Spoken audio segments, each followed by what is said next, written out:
Il y en a qui rêvent de construire des cabanes et d'autres qui rêvent de construire des ronds-points. Des ronds-points comme celui-ci à Quiberon avec sa célèbre hélice. Elle provient d'un bateau anglais torpillé par un sous-marin allemand pendant la Première Guerre mondiale. Alors, des ronds-points comme celui-ci sont très importants en France. Ce sont des repères pour les habitants et pour les touristes. Si importants que les municipalités rivalisent de créativité pour les embellir. Elles font appel à des artistes reconnus et même à des décorateurs de ronds-points. Et oui, ça existe. Reportage Loïc Tanan. Du sable, des drôles de bateaux. Nous ne sommes pas sur une plage, mais sur un des 30 000 ronds-points français. Près de 200 000 € ont été nécessaires pour construire celui-là, dont 50 000 € rien que pour la décoration. C'est cet homme qui l'a réalisé. Le métier de Jean-Luc Plé, décorateur de ronds-points. Oui, c'est vrai que ça remonte à quelques années déjà. Bon, je vois que tout est en parfait état. Voilà, parce que donc si... Ce matin, il a rendez-vous avec son client, le premier adjoint au maire de La Tremblade, une station balnéaire située dans les Charentes-Maritimes. Rien n'a bougé. C'est coque polyester. Hein. Alors là ici, c'est stratifié. On peut passer un nettoyant. Karcher, vous pouvez de l'eau savonneuse. Aujourd'hui, c'est le grand ménage avant les vacances d'été, car monsieur l'adjoint au maire tient à ce que son rond-point soit parfait pour l'arrivée des touristes. Ce rond-point est quand même important pour les gens qui arrivent, de s'en servir comme repère pour s'arrêter, pour se donner des rendez-vous, pour se retrouver. Et là, les gens se sentent en vacances. Si tous les maires veulent décorer leurs ronds-points, c'est pour les rendre plus attractifs. Car la France est couverte de giratoires, 30 000 au total et 600 nouveaux qui naissent chaque année. C'est à Nantes qu'on en trouve le plus grand nombre, avec 1 millier rien que pour l'agglomération, un record. Et il y en a de toutes les sortes. Des minuscules qui paraissent inutiles, des compositions florales originales. Certains ont même leur petit nom. D'autres sont vraiment insolites, voire carrément monumentaux, comme ici en Seine-et-Marne. Mais tous ces ronds-points ne font pas toujours l'unanimité. Il y en a trop. Mais bon, après au point de vue sécurité, je sais pas. Je trouve qu'ils ont beaucoup de moyens et qu'ils font vraiment des choses qui ne ressemblent pas à grand chose, quoi. Donc on fasse des ronds-points tout simples et puis c'est tout. Hein. Moi je vois pas pourquoi il faut des décorations. Ça coûte de l'argent à la commune. Éric Alonso a écrit un livre de référence sur les ronds-points. Cet architecte explique pourquoi on a multiplié ce type d'ouvrage en France à partir des années 80.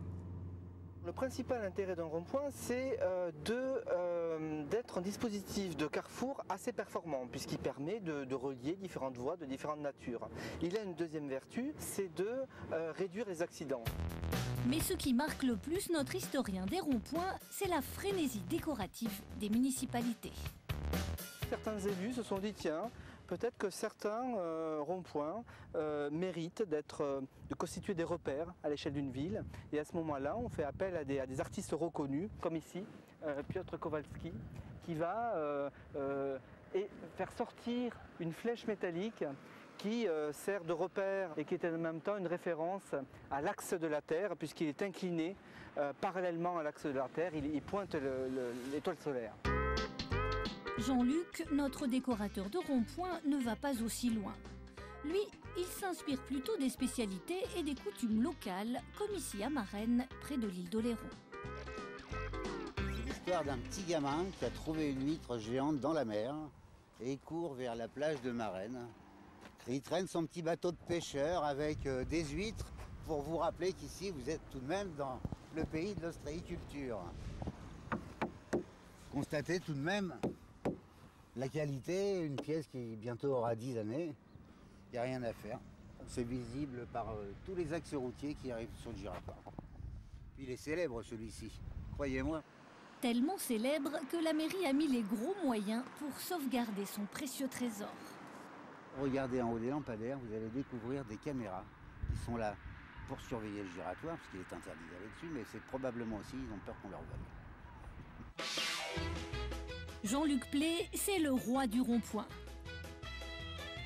Rien que dans le département des Charentes-Maritimes, il en a décoré plus de 20. Un véritable showroom à ciel ouvert.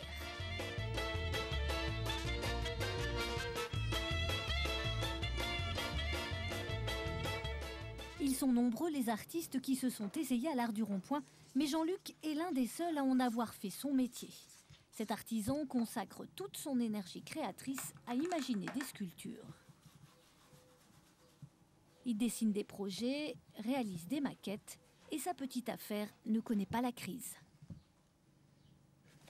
La demande s'amplifie. J'ai commencé par un premier, j'en suis à 30 et on va passer à 50. J'ai déjà eu des demandes qui arrivaient du Maroc, d'Angleterre. J'espère que j'en poserai un en Chine, pourquoi pas. Ah, mon facteur. De plus en plus de maires écrivent à Jean-Luc pour lui demander de décorer leur rond-point. Préparez-vous à arriver au rond-point à 300 mètres.